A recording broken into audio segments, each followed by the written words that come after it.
Buongiorno,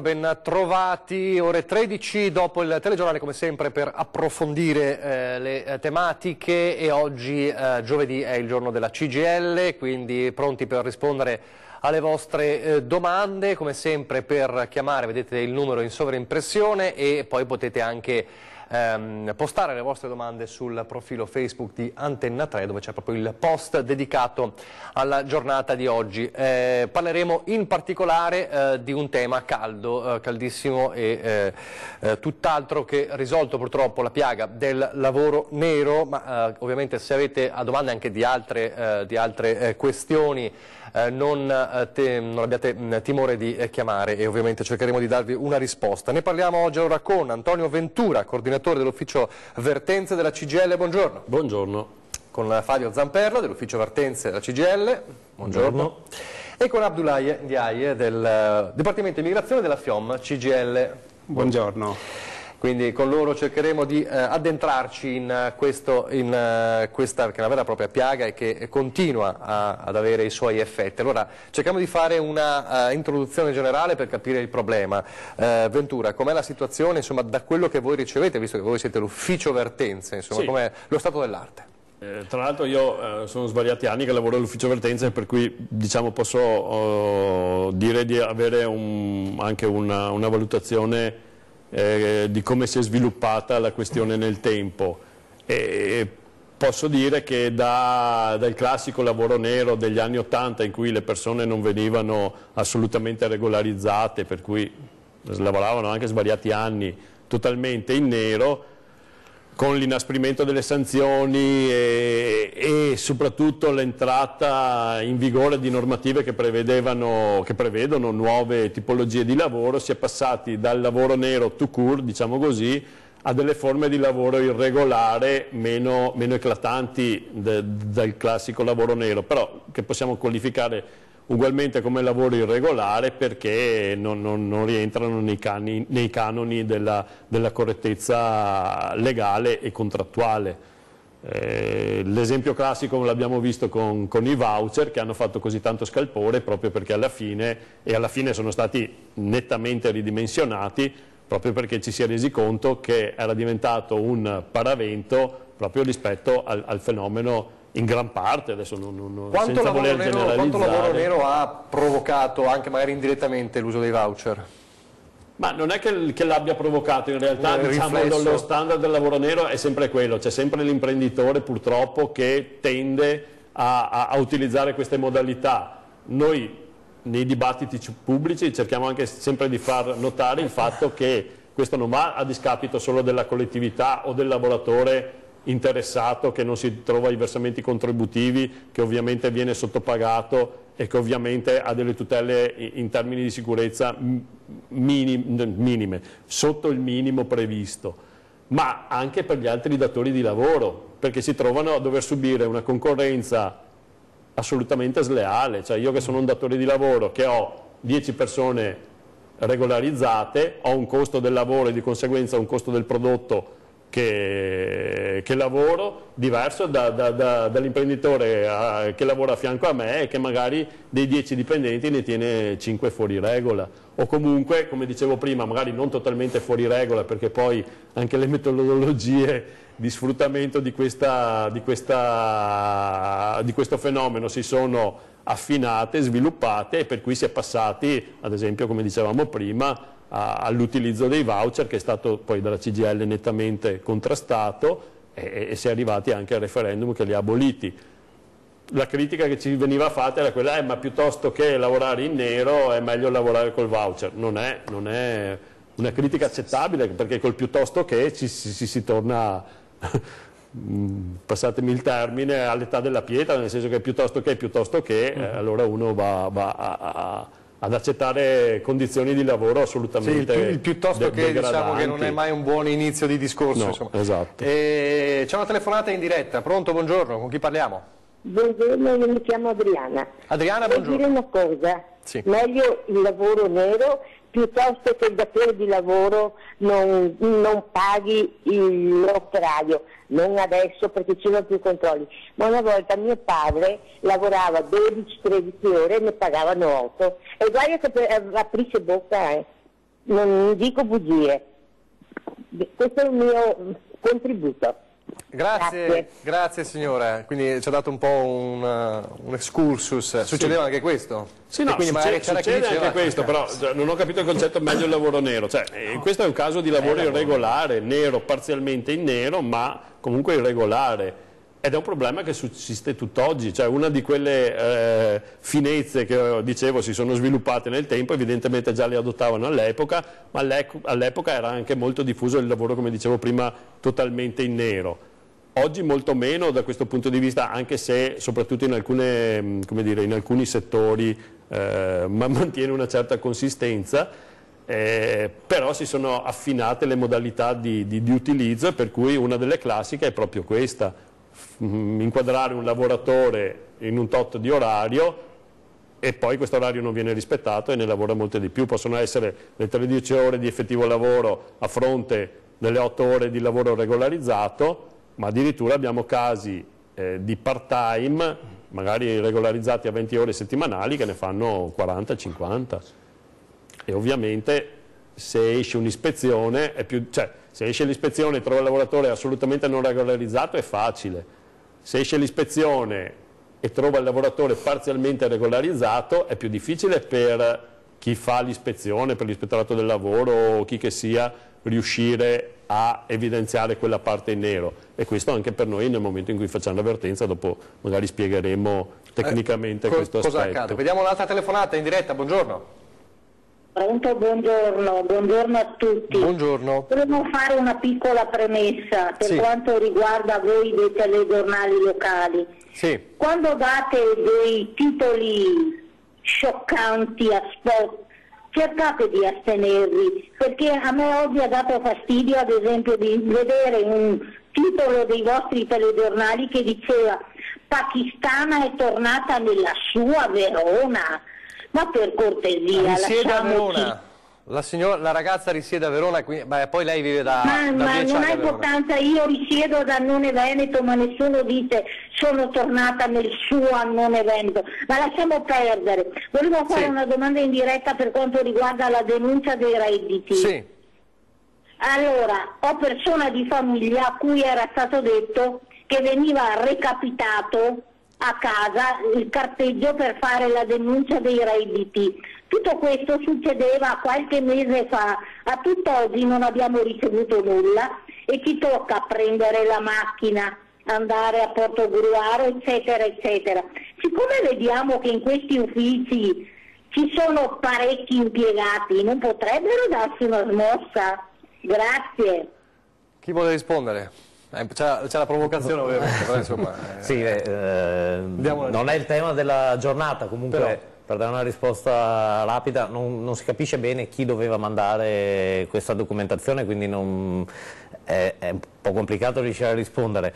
La CGIL di norma non manda la documentazione a casa, le pratiche vengono svolte presso i nostri CAF e quindi i dipendenti sono assolutamente tutti necessari, perché le dichiarazioni dei redditi si contano in migliaia di unità e sono già, diciamo, un po' tirati per il collo sia nei tempi che nelle ore che devono svolgere di lavoro, quindi non credo sia una critica che possa rivolgersi alla anche perché CGIL. non è un servizio che facciamo. Forse la signora fraintende col fatto che l'Agenzia delle Entrate dice io comunico già i dati, per cui però non è che fa una comunicazione a casa.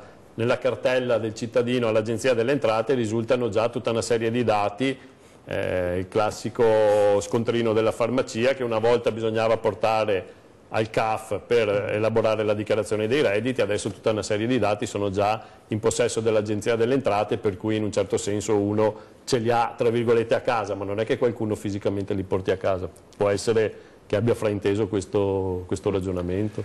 Torniamo a parlare di lavoro nero adesso e dicevamo prima, anche l'intervento della signora mi dà il gancio della signora di prima mi dà il gancio per parlare con Abdullahi, perché lei raccontava insomma di una situazione in cui il padre era in una situazione di fragilità, per cui probabilmente doveva portare a casa del cibo per la famiglia, doveva far mangiare la famiglia e quindi piuttosto che non lavorare accettava anche il lavoro nero. Molto spesso i soggetti più fragili nel mondo del lavoro sono immigrati, perché magari hanno delle condizioni ovviamente di maggiore disagio. Com'è la situazione del lavoro nero che hai potuto vedere lavorando all'ufficio del Dipartimento Immigrazione? Sì, noi oggi partecipiamo su questo diretta per dire che questo periodo abbiamo trovato che il lavoro nero adesso un po' è orientato sui ragazzi rifugiati che sono appena arrivati. Quindi c'è un aumento? C'è un aumento e noi il 5 maggio di questo mese abbiamo fatto un seminario con tutti i centri di accoglienza, con gli avvocati di strada, per convincere i ragazzi di allontanarsi da questo tipo di lavoro, perché non gli dà nessuno. È vero che chi arriva oggi con tutti i problemi che hanno, con la famiglia che aspetta, pensano che essendo arrivati tutto a posto, loro hanno bisogno di lavorare e di aiutare la famiglia giù. Certo. Però ci sono gente che approfittano di questo, di portarli, di portarli senza documenti a lavorare, e questo lavoro crea tanti problemi, perché se si fa male nel lavoro, chi risponde? E anche se lo prendono oggi come lavoratori in nero che non ha neanche documenti e tutto, sarebbe fatale per lui. Dunque noi vorremmo dire che questo lavoro bisogna stare attento ai ragazzi oggi che sono arrivati, che hanno fatto, non capiscono ancora bene l'italiano, non hanno ancora il tempo di inserirci, li prendono, li sfruttano con questo tipo di lavoro. Noi volevamo anche denunciarlo qua, perché sappiano che non si può fare una cosa del genere. Torniamo subito a parlare di questo, non so se la telefonata è inerente a questo, telefonata in diretta, buongiorno. Buongiorno, non è inerente al lavoro nero, era soltanto per rispondere alla signora. Sì. Io sono di origine etiope, però sono italianissima e quando parlo dico la mia Italia, certo, la mia Treviso, sono talmente innamorata, ho tanta stima, ho tanto rispetto dei veneti, dei trevigiani, dei musilesi, dei sandonatesi. Quando vado in Etiopia dico a casa, torno a casa, perché certo, mi sento a casa. E questo è il concetto di fondo, sì. Dove uno si sente a casa, dove c'è libertà è casa. E vi giuro che mi sento più italiana, più veneta di qualche italiano, di qualche veneto, veramente. E non c'è niente di male se si dice la pakistana torna nella sua Verona. Certo. Guardate, tanti di noi abbiamo scelto di essere seppelliti qui, perché ci sentiamo a casa. Si dice città di adozione, no? Si dice anche proprio fisicamente. Grazie sì, signora. Grazie del suo contributo, grazie. Allora, stavamo dicendo, c'è questo allarme, è un allarme nel senso di quanto è aumentato, se dovessimo dare una cifra. Ti lascio pensare perché c'è la pubblicità.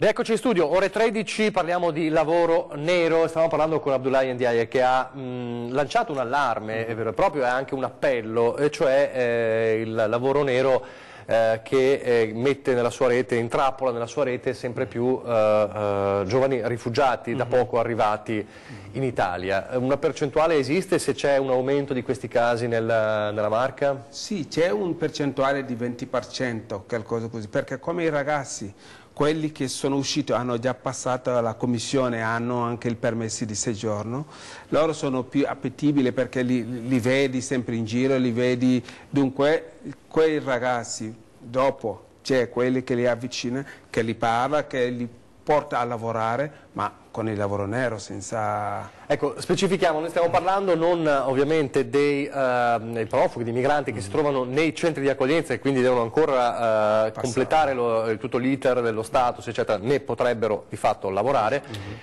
ma di giovani, insomma, di rifugiati che hanno ottenuto lo status, che hanno passato quindi l'iter della commissione e quindi hanno il permesso di soggiorno di 2 anni, se non sbaglio, Sì, 2 anni. E quindi in questo modo possono, escono, sono fuori e quindi hanno necessità di trovare un lavoro per avere anche una casa, però entrano in questa rete. Sì.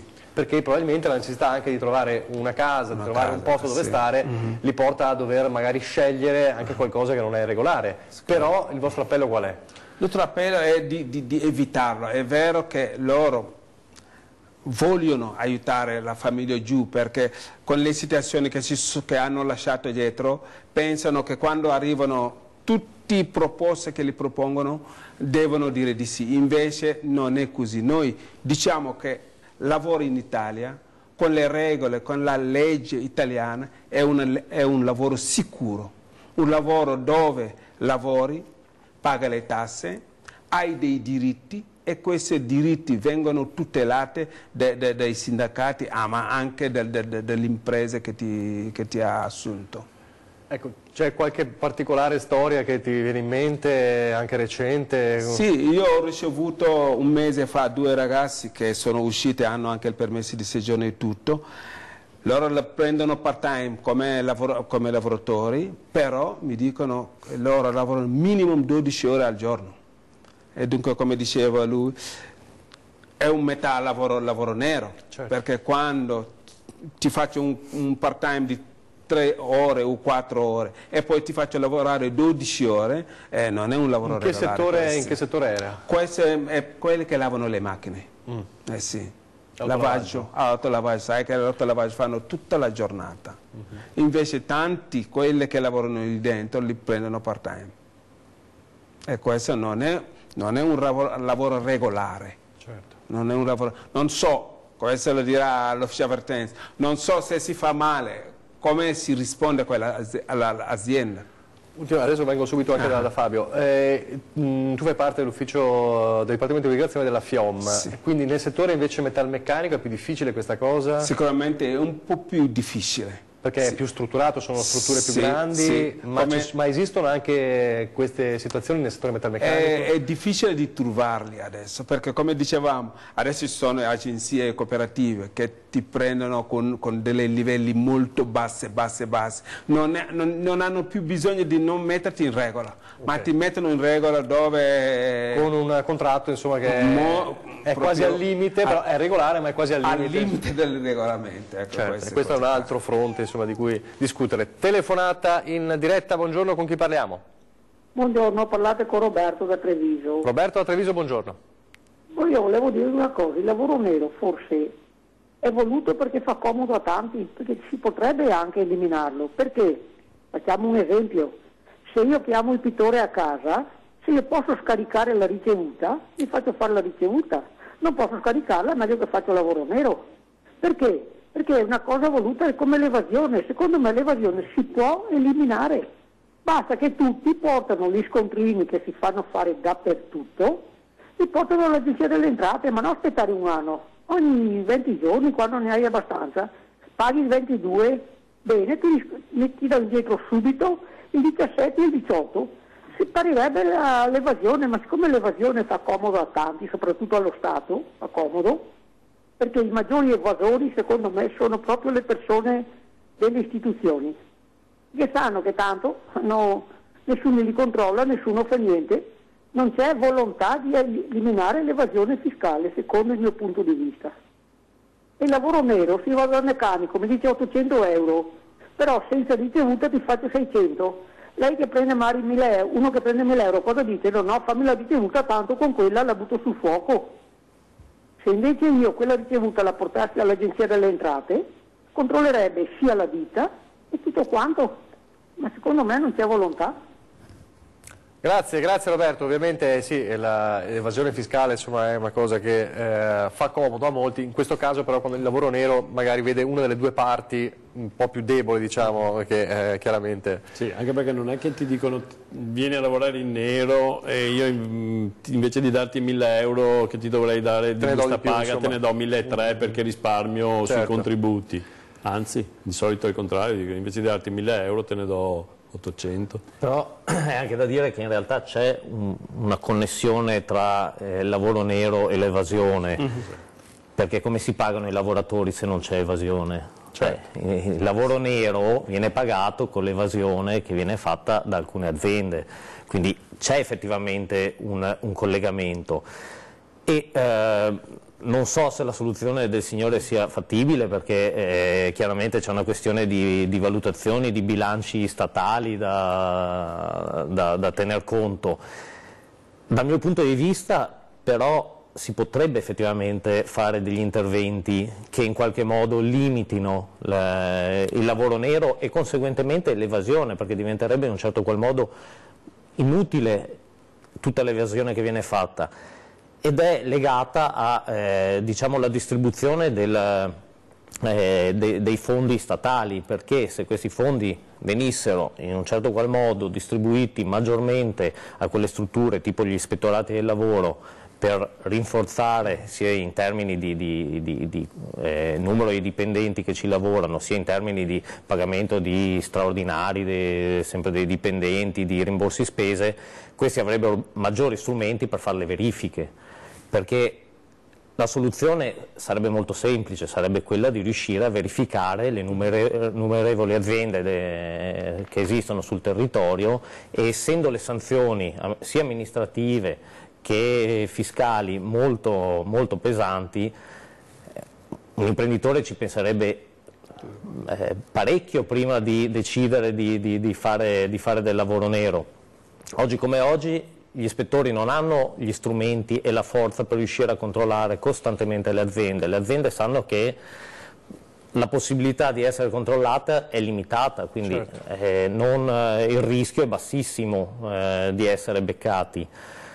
Se il rischio aumentasse, un buon consulente probabilmente consiglierebbe di fare molta attenzione prima di far fare del lavoro nero, perché, ripeto, i costi sarebbero elevatissimi, parliamo di centinaia di migliaia di euro, quindi con il rischio anche di chiuderla l'azienda.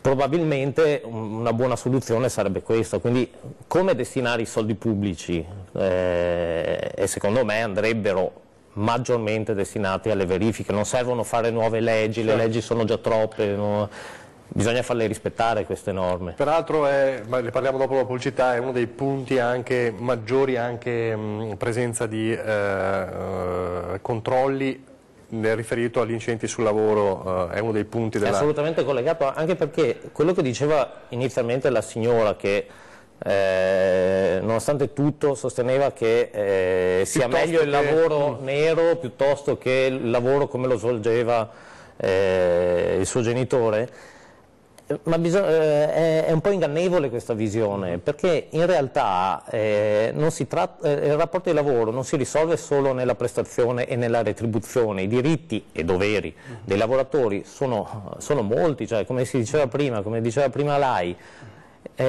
la tutela della malattia, la tutela della maternità, la tutela sugli infortuni. Certo. Il lavoro nero non li garantisce, un contratto li garantisce, cioè subito vedere i soldi subito può far gola anche al lavoratore e sicuramente all'imprenditore. Chi ha molto bisogno chiaramente, certo. Però i conti vanno fatti alla fine e sicuramente a lungo termine è vantaggioso il lavoro regolare. Adesso la pubblicità, torniamo subito.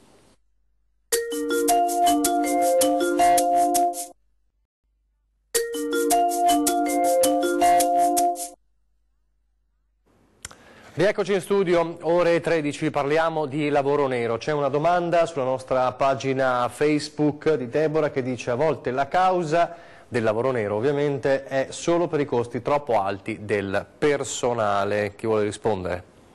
A me viene da dire che più che la causa è uno stimolo che qualcuno può sentire per provare a fare del lavoro nero, però non può essere la causa. Cioè, È una giustificazione questa? Cioè, mi verrebbe da dire, l'imprenditore che invece ha il personale in regola, cos'è? Più stupido o non ha o non ha questo problema del costo del lavoro? Ce l'ha, ma lo affronta da imprenditore serio e capace. Cioè, sarebbe come dire, l'imprenditore, il petrolio costa troppo, per fare andare i macchinari e vado a rubarlo su un'autocisterna. Cioè, permettetemi il paragone che può sembrare stupido, però voglio dire, non è che una regola non viene rispettata perché non rispettarla fa comodo, cioè, le cose si devono affrontare in termini diversi.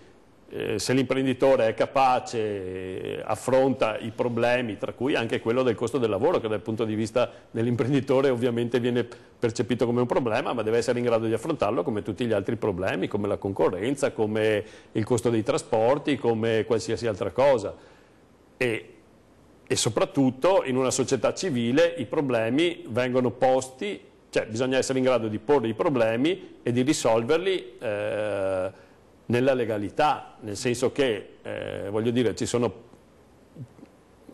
strutturatissime associazioni imprenditoriali che giustamente fanno il loro lavoro e cercano di portare a chi di dovere, al Parlamento, alla legislazione, al governo, a chi che sia, che è tenuto a decidere e ad organizzare la società, porta questo tipo di problema, dopodiché chi ci governa cercherà di tener conto anche di queste recriminazioni, ma trovare la scorciatoia del lavoro nero perché il costo del lavoro è troppo alto è veramente un volersi giustificare di fronte a una cosa appunto una scorciatoia, di per sé ingiustificabile, cioè comunque è un atto illecito, un atto illegale e non è giustificabile.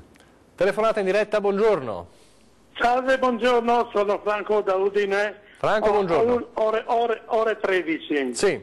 Allora, dicevo, no? Cioè, volevo dire al signor Lai, mi pare che si chiami, no? Sì. Se ho capito bene. Signor Lai, lui ha fatto una disquisizione di tutti i diritti che dobbiamo avere, che devono avere loro, ma non ha menzionato nessun dovere, tutti i diritti, nessun dovere di rispettare le donne, di non spacciare droga, eccetera, eccetera, di comportarsi bene e via via.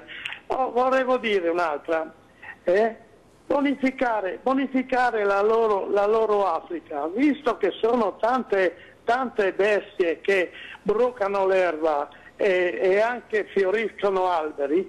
Lì dovrebbe essere una cosa di bonificare, come abbiamo fatto noi in Friuli dopo la guerra, abbiamo bonificato tutto, ci siamo dati da fare, abbiamo arato, seminato e quindi abbiamo rimesso a posto la nazione. No? Ma è possibile che loro non riescono ad arare dove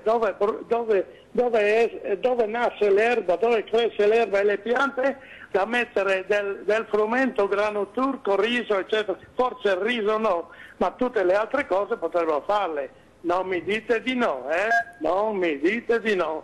Grazie e mandi. Grazie signor Franco. Allora, mi permetto di dire, dopo che il Friuli è leggermente più piccolo dell'Africa da bonificare, vabbè, comunque, comunque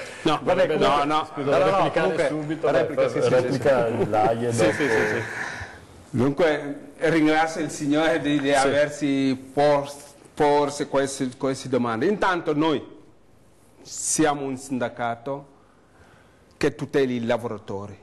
I lavoratori, abbiamo detto, quello che lavorano, che pagano le tasse, che rispettano le regole e rispettano le leggi italiane, prima di tutto. E quelli non c'entrano niente con quello che il Signore ha appena detto, perché vedete bene che quello che ha detto lui è l'albero che nasconde tutta la foresta dietro. Siamo più di 70.000, più di 250.000 persone in Veneto che lavorano, che pagano le tasse, che abbiamo delle famiglie. Abbiamo scelto anche di venire in Italia, ma non vuol dire che nessuno è in Africa. Io ti dico, io sono originario del Senegal. Il Senegal, non solo, ecco lo sbaglio, per il riso. Nel 2019, l'anno prossimo, il Senegal sarà il primo paese africano a esportare il riso. Dunque se c'è quello che lavorano, ma se vai in Senegal trovi anche italiani che lavorano là. Io ho scelto l'Italia perché mi piace, ho trovato un paese accogliente che mi ha dato l'opportunità di lavorare. Ho lavorato su un'azienda che sono uscito a aprile per 22 anni, dei metalmeccanici, ho lavorato 22 anni, ho la famiglia qua, mio figlio che è nato qua ha 20 anni. Dunque non siamo venuti qua per fare passeggiate, no, per lavorare, ma anche per sostenere lo sviluppo di questo paese. Noi ci partecipiamo al 100%. Dunque il problema non è di dire alle altre fate quello che volete, no. Noi siamo sicuri il 90% dei lavoratori immigrati che sono in Italia lavorano e pagano le tasse e rispettano le regole.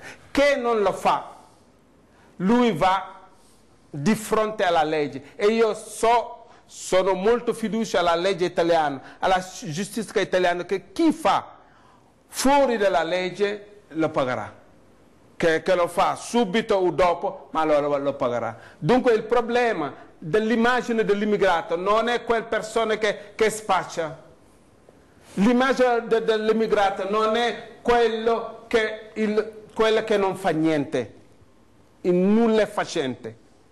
Se si vede sarebbe 1%, perché io credo che chi sceglie di lasciare il suo paese, di lasciare la sua terra, di lasciare la sua famiglia per venire, per darsi un futuro migliore e aiutare la famiglia giù, non ha tempo di spacciare o di fare qualsiasi cosa. Io l'ho fatto, sono qua e oggi la CGIL ci lavoro perché sanno che ho sempre fatto il mio dovere e posso informare chi è oggi nuovo come deve comportarsi. Questo è là. Però prima di tutto il dovere e il diritto vanno allo stesso passo. Allo stesso passo e abbiamo sempre detto questo. Direi che volevo fare una piccola replica, nel senso che poi il Friuli, come il Veneto, è stata una delle terre di maggiore immigrazione, per cui è vero che i friulani sono notoriamente una popolazione di lavoratori, però è anche vero che anche loro si sono trovati costretti ad andare a lavorare all'estero. Insomma, io adesso non so friulani nel mondo, ma sicuramente non dico né veneti, ma basta sufficientemente trevisani nel mondo come associazione a dimostrare. È anche vero che quanto... sia i veneti che i friulani, non solo perché italiani per nascita, non hanno doveri, perché proprio si parlava adesso del lavoro nero, insomma, il signore portava come esempi tipici dell'agricoltura. Proprio nel mondo dell'agricoltura, sia veneta che friulana, sono notevoli i casi di lavoro nero. Questo non è mancanza di rispetto delle regole, non è mancanza di rispetto dei doveri e pretesa esclusivamente di far valere i propri diritti.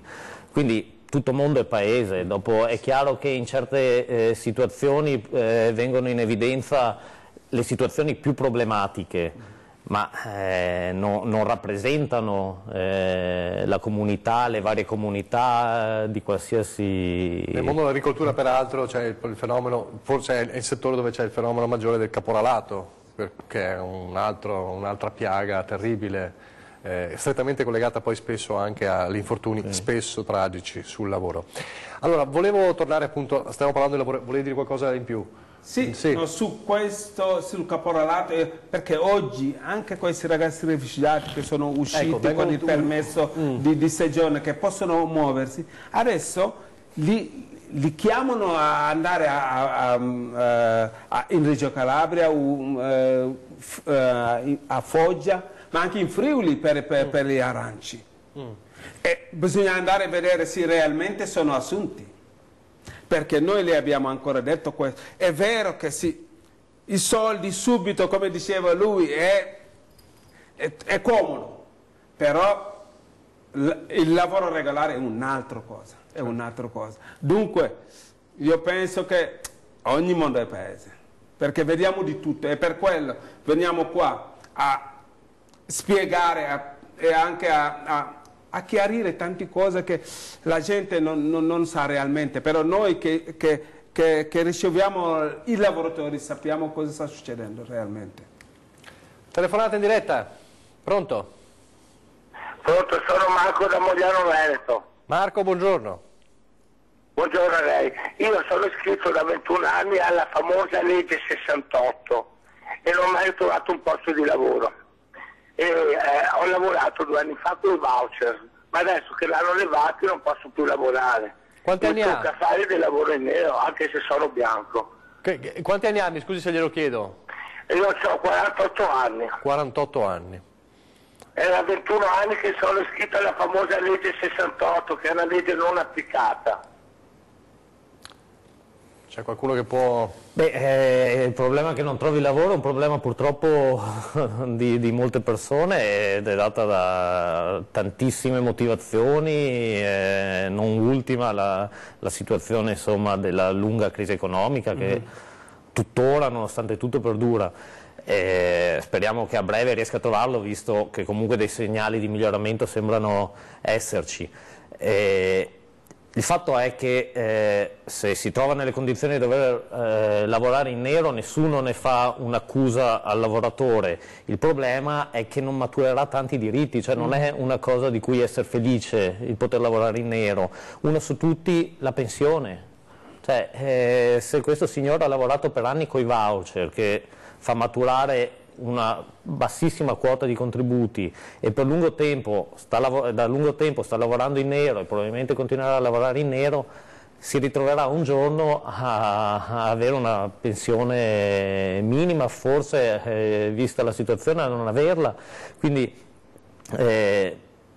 si capisce che se non c'è lavoro si fa tutto il possibile per sopravvivere, certo, ma è importante capire a volte che condizioni che sembrano peggiori perché disciplinate da un contratto in realtà non sono peggiori, perché fanno maturare molti più diritti di quelli che farebbero maturare il semplice svolgimento di un lavoro, senza tener conto che il lavoratore in nero è in costante sottomissione e sotto costante minaccia del datore di lavoro, che in qualsiasi momento può lasciarlo a casa o può avere qualsiasi pretesa di qualsiasi natura nei confronti del lavoratore, perché se gli chiede di fare 20 ore di lavoro, adesso estremizzo, però è tenuto a farlo, il rischio è perdere il lavoro.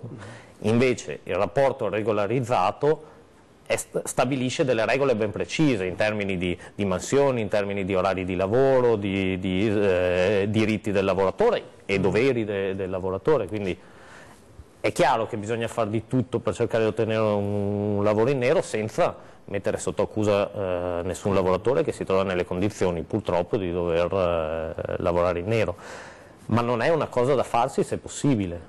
Se c'è un margine di scelta, insomma, ecco, l'importante è scegliere la strada giusta. Pubblicità, poi l'ultima parte di ore 13. 15.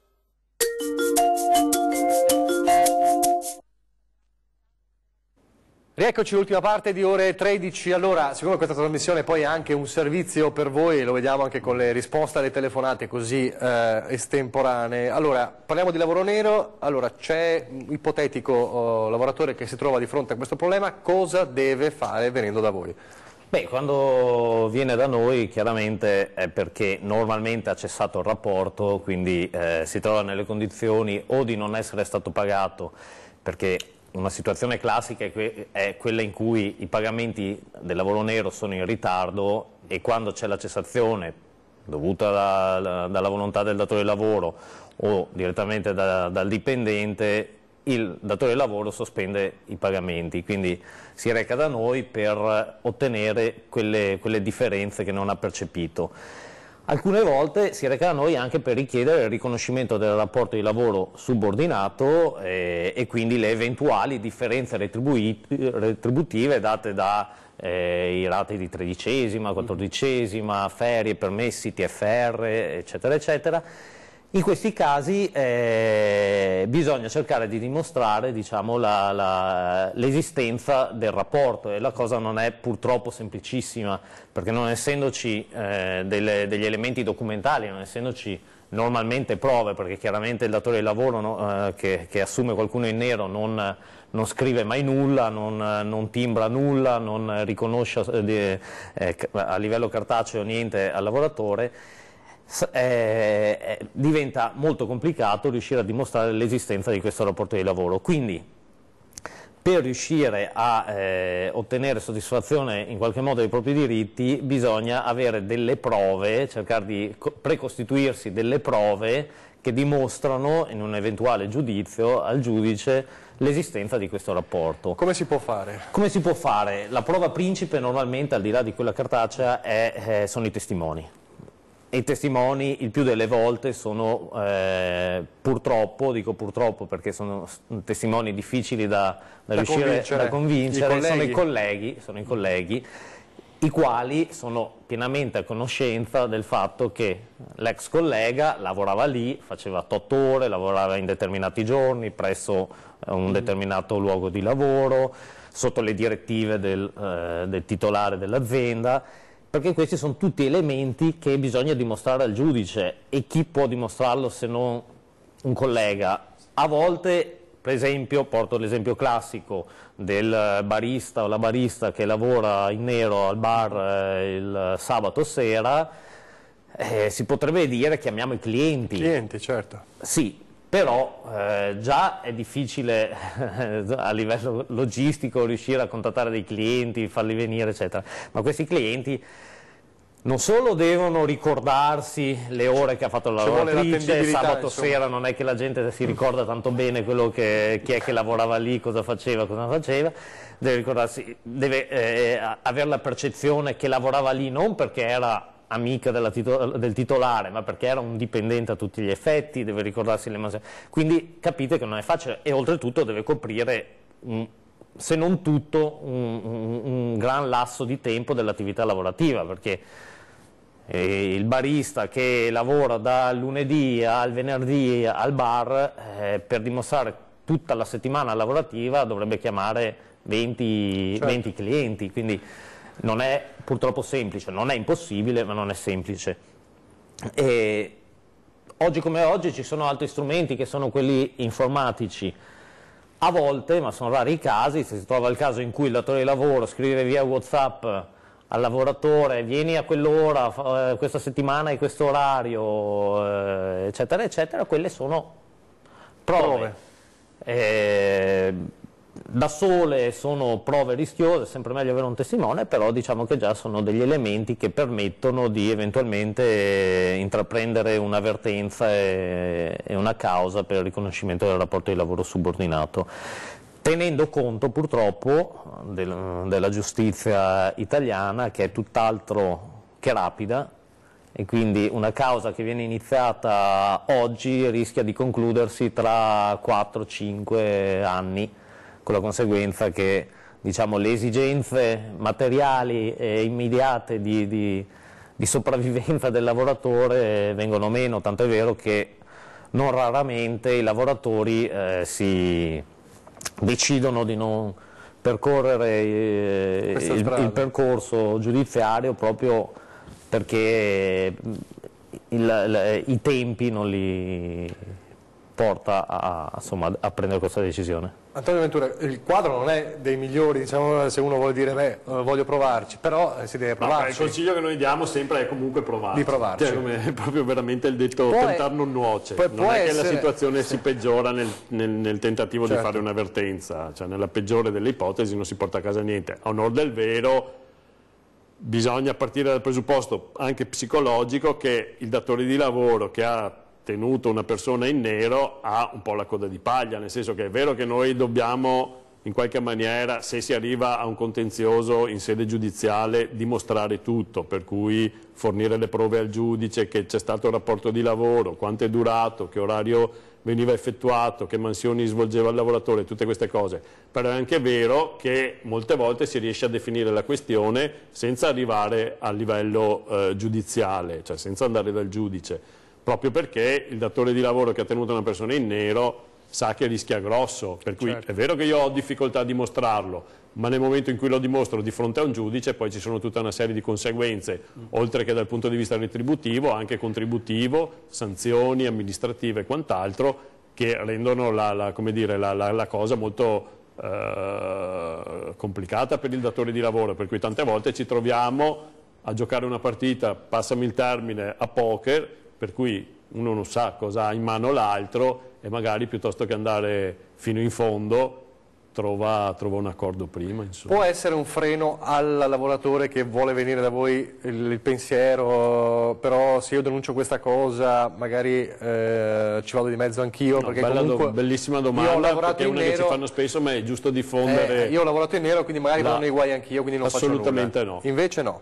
No, nel senso che dal punto di vista contributivo l'onere è completamente a carico del datore di lavoro di regolarizzare la persona, cioè non è che il lavoratore viene incolpato di aver fatto una scelta di questo tipo, perché in realtà non è una scelta sua, è sempre il datore di lavoro che può e soprattutto deve regolarizzare la posizione lavorativa, per cui il lavoratore che si trova a lavorare in nero non ha nessuna conseguenza. C'era stato anni fa una diatriba sulla questione fiscale, ma anche quella sembra che anche l'Agenzia delle Entrate si sia convinta che effettivamente insomma, non è il lavoratore la parte da perseguire, per cui non abbiamo mai avuto casi. Questo è molto importante, quindi chi si trova in questa situazione non abbia paura di denunciare, non abbia timore di denunciare, perché non è lui il soggetto insomma, che è nel mirino eventualmente, ma lui può solo trovare appunto questo percorso per riuscire ad avere quello che è il suo diritto di fatto. E un altro appello importante, lo dicevamo prima, anche per i lavoratori immigrati, rifugiati soprattutto, che si trovano in questa situazione.